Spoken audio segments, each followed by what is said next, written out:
So to start with, what is an expression?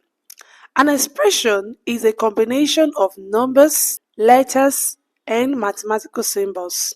Numbers are 0, 1, 2, 3, 4, and so on. You know letters. It could be English letters, it could be Greek letters, and any other letter. We usually use letters to represent variables in mathematics, okay? And of course, mathematical symbol like plus or subtraction. Let's take for example, 3x plus 5. This is an expression, okay? Combining what? Numbers, letters, you can see numbers, letters, and what? Mathematical symbol. This is another example of expression 2x squared minus 7.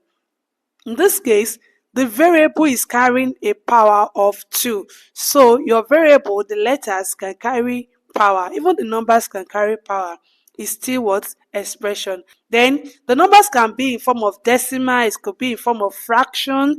Just take it combination of numbers, letters, mathematical symbols called expression. You can actually use any letter to represent your variable in mathematics. However, there are some letters I don't recommend that you use. For instance, I, because it may look like 1, okay, which can confuse you when you are doing your calculation. I recommend that you don't use the letter O because it looks like what?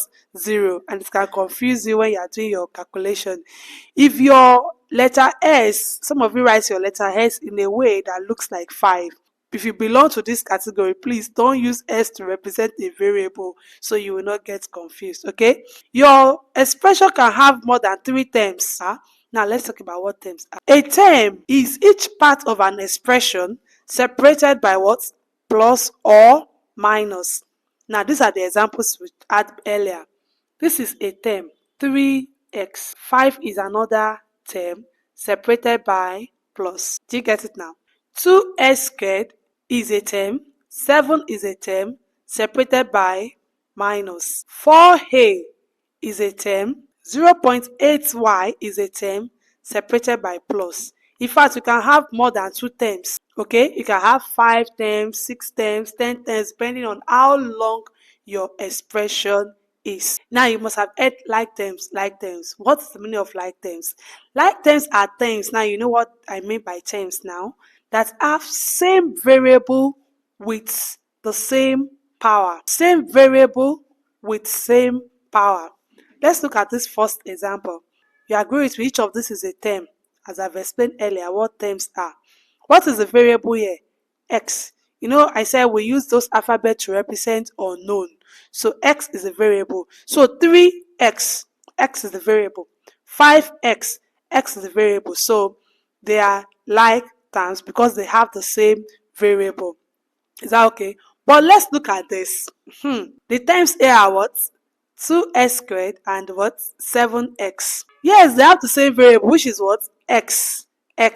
But this one is x squared. Why this one is ordinary x? X squared means what? X multiplied by x. See, they are not like terms. Do you get that now? Because this one x is what? X squared. Why this one x is x raised power 1. So they don't have the same power from the definition. For them to be like terms, they must have the same variable with the same power. So this 2x and minus 7x, they are not like terms. Now let me ask you, in this expression here, which of the terms in the expression is a like term? Let's look at it. The term here is what? 5y cubed minus 2y squared plus 7y cubed. You can pause this video and look at it carefully and tell me which of them is like terms. Yes, 5y and 7y cubed are like terms. 2y squared is not sharing the same term with them because its own power is what? Square. Why this other one is cube.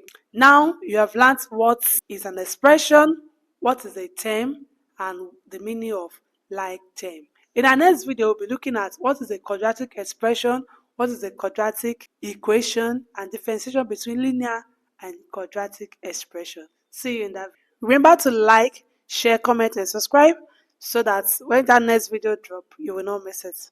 Bye.